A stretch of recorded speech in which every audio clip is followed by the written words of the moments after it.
लंगर सिंह अमर रहे, अमर रहे, लंगर सिंह अमर रहे, अमर रहे, अमर रहे।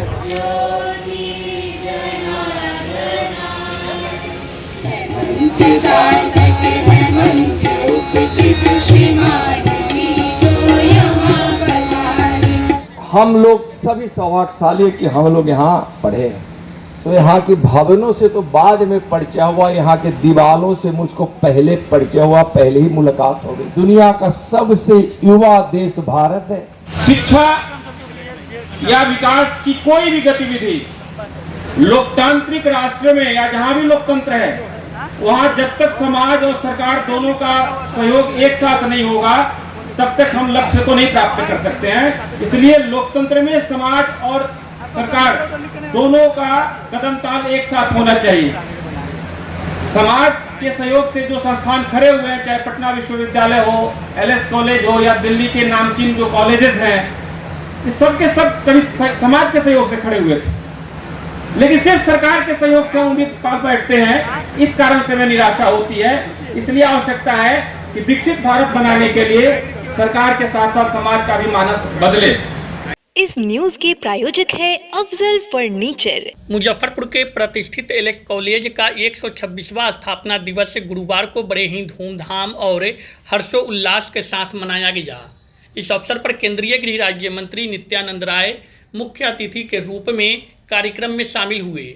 सर्वप्रथम कॉलेज कैंपस में स्थापित लंगट बाबू के प्रतिमा पर माल्यार्पण कर नमन किया गया, जिसके बाद स्थापना दिवस समारोह का उद्घाटन अतिथियों द्वारा दीप प्रज्वलन के साथ किया गया।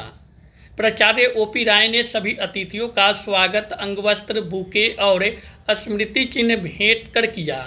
इस अवसर पर छात्र छात्राओं ने स्वागत गीत गाकर अतिथियों का सत्कार किया। समारोह के दौरान कॉलेज के विभिन्न विभागों के मेधावी छात्र छात्राओं को उनकी उत्कृष्ट शैक्षणिक उपलब्धियों और अन्य क्षेत्रों में उनके योगदान के लिए सम्मानित किया गया। कार्यक्रम के दौरान कॉलेज के समृद्ध इतिहास और शैक्षणिक यात्रा को रेखांकित किया गया। वक्ताओं ने एलएस कॉलेज के देश के शैक्षणिक परिदृश्य में महत्वपूर्ण योगदान पर प्रकाश डाला। केंद्रीय गृह राज्य मंत्री ने अपने संबोधन में कॉलेज की विरासत की सराहना की और छात्रों को राष्ट्र निर्माण में सक्रिय भूमिका निभाने के लिए प्रेरित किया। उन्होंने खुद को यहाँ के पूर्ववर्ती छात्र बताते हुए कहा कि मेरे लिए गौरव की बात है। इस अवसर पर केंद्रीय जल शक्ति राज्य मंत्री राजभूषण चौधरी निषाद, बिहार सरकार के मंत्री केदार प्रसाद गुप्ता, पूर्व मंत्री सह विधायक रामसूरत राय, पूर्व मंत्री इंजीनियर अजीत कुमार, बिहार सरकार के शिक्षा निदेशक डॉक्टर NK अग्रवाल एवं कॉलेज के विभिन्न विभागों के विभागाध्यक्ष, कर्मचारीगण, पूर्व छात्र और शहर के गणमान्य व्यक्ति के साथ एलएस कॉलेज के बड़ी संख्या में छात्र छात्राओं की उपस्थिति इस समारोह में रही। वहीं मंच का संचालन करते हुए बीएमसी डिपार्टमेंट के कोऑर्डिनेटर डॉक्टर राजेश्वर कुमार ने कहा कि एलएस कॉलेज का 126वां स्थापना दिवस समारोह कॉलेज के गौरवशाली अतीत, वर्तमान की उपलब्धियों और उज्जवल भविष्य की आकांक्षाओं का एक शानदार उत्सव रहा। सब लोग लंगट सिंह महाविद्यालय और इस बिहार विश्वविद्यालय की जब चर्चा और गौरव गाथा कर रहे थे, तो आपके साथ साथ मैं भी गौरवान्वित हो रहा था, इसलिए कि मैं भी यही का विद्यार्थी रहा। और मेरा तो सौभाग्य है, विद्यार्थी यहाँ के बनने से पहले RN कॉलेज में हिस्ट्री से BA ऑनर्स किया, MA की पढ़ाई के लिए आया, तो मैं राजनारायण महाविद्यालय के मैं इंटरमीडिएट का छात्र था। तो यहाँ की भवनों से तो बाद में परिचय हुआ, यहाँ के दीवारों से मुझको पहले परिचय हुआ, पहले ही मुलाकात हो गई। वह कैसे कि मैं अखिल भारतीय विद्यार्थी परिषद का कार्यकर्ता था और दीवार लिखने के लिए यहाँ आता था। दीवार पर लिखने के लिए आते थे,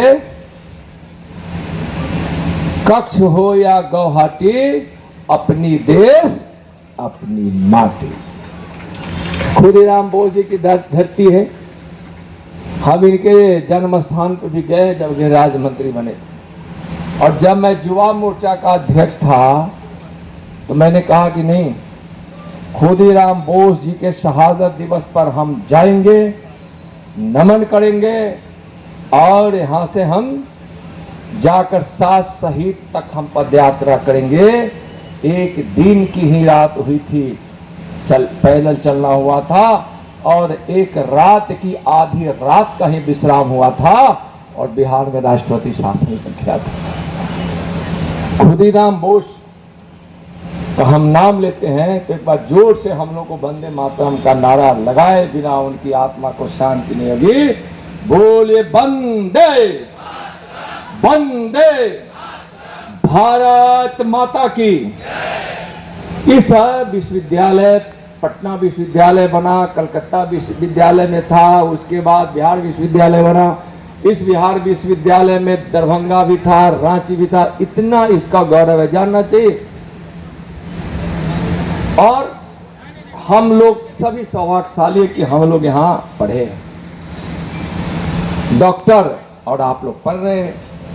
डॉक्टर राजेंद्र प्रसाद जी, आचार्य कृपलानी जी, उनका यहाँ का अध्यापन कार्य, और रामधारी सिंह दिनकर राष्ट्र कवि का इस विद्यालय से लगाव, अध्ययन, अध्यापन हम लोग को बहुत गौरवान्वित करता है। भाइयों बहनों, आजादी के जब 100 वर्ष पूरे होंगे उस समय विकसित भारत बनाने का संकल्प।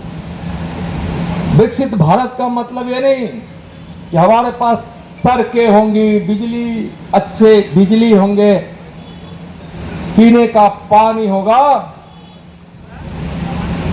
रेलवे लाइन होगी, वंदे भारत मातरम ट्रेन होगी, अमृत स्टेशन होगा, NH होगा, गांव की सड़कें होगी, महाविद्यालय के अच्छे भवन होंगे। इतना ही नहीं, विकसित भारत का मतलब ही है कि दुनिया में प्रति व्यक्ति आय सबसे ज्यादा भारत का हो, भारत का हो। यह संकल्प है। और इसके लिए मैं कहता हूं, कुछ लोग आते हैं भाषण देकर चले जाते हैं। हमारे छात्र भाइयों बहनों, एक चीज मैं कह रहा हूं, गौर से उसको सुनना। हो सकता है कि आपको अच्छा नहीं लगे। इस बिहार और देश में 59-60% युवाओं की संख्या है। दुनिया का सबसे युवा देश भारत है। सरकारी नौकरियां कितनी हैं? 2%। बाकी 60% के हाथों में अगर रोजगार नहीं हुआ तो भारत विकसित नहीं बनेगा। अब 2% सरकारी नौकरी के लिए आप जरूर प्रयत्न कीजिए। मेरी भी हृदय से शुभकामना है। 2% के बदले 3% हो जाएगा, इसका हम लोग प्रयास करेंगे। 3% से 4% हो जाए, 5% हो जाएगा, इसका प्रयास करेंगे। लेकिन 55% का क्या होगा? और जिस शिक्षा नीति ने हमको निराशा दे दी है वर्षों तक, मैकाले की शिक्षा पद्धति ने उसको नरेंद्र मोदी जी ने बदल दिया है। अब वह शिक्षा नीति हमको सरकारी नौकरी देने में भी सामर्थ्यवान बनाएगा, तो वह रोजगार देने के लिए भी आप सबको हुनर देगा और आप सबको प्रेरित करेगा, आप लोग उस लायक और आप लोग को उस सामर्थ्य तक लाएगा। इसलिए यह 2020 की शिक्षा नीति हमको जहां सरकारी नौकरियों को तो दिलाएगा, हमारे दुनिया के इस बढ़ते हुए टेक्नोलॉजी के माध्यम से जितने भी रोजगार सृजित होंगे, उसमें जब आप उसी में योग्य होंगे तो आपको दुनिया के किसी भी कोने में आप एक अच्छी सेवा दे पाएंगे। नौकरी तो मैं बोलता ही नहीं हूं, सरकारी सेवा हो, सामाजिक सेवा हो, व्यवसायिक सेवा हो।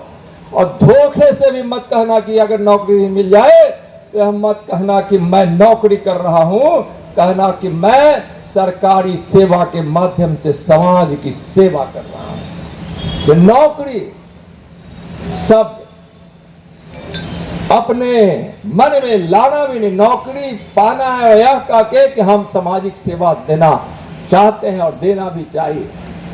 अब उसके लिए सरकार ने योजना बनाई, प्रधानमंत्री कौशल केंद्र। मैं तो भारत का गृह राज्य मंत्री हूं, मुझको तो देश विदेश जाने का मौका मिलता है। आज दुनिया भर में भारत के हुनरमंद लोगों को इंजीनियरिंग की पढ़ाई सिर्फ इंजीनियरिंग कॉलेज में नहीं हो रही है, उसको तो भाई करना ही करना। लेकिन अगर जिसको मौका नहीं मिले तो प्रधानमंत्री कौशल केंद्र में जाकर व्यवहारिक इंजीनियरिंग को भी, किसी भी हुनर को प्राप्त करना। आज जो उससे हुनर लेकर गया है दुनिया में उसकी मांग हो रही है। शादी का फर्नीचर सेट 34,500 से स्टार्ट। AFZ फर्नीचर के ऑफिशियल YouTube चैनल पर विजिट करिए विशेष जानकारी के लिए और परचेज करिए बिहार के सबसे बड़े शोरूम से।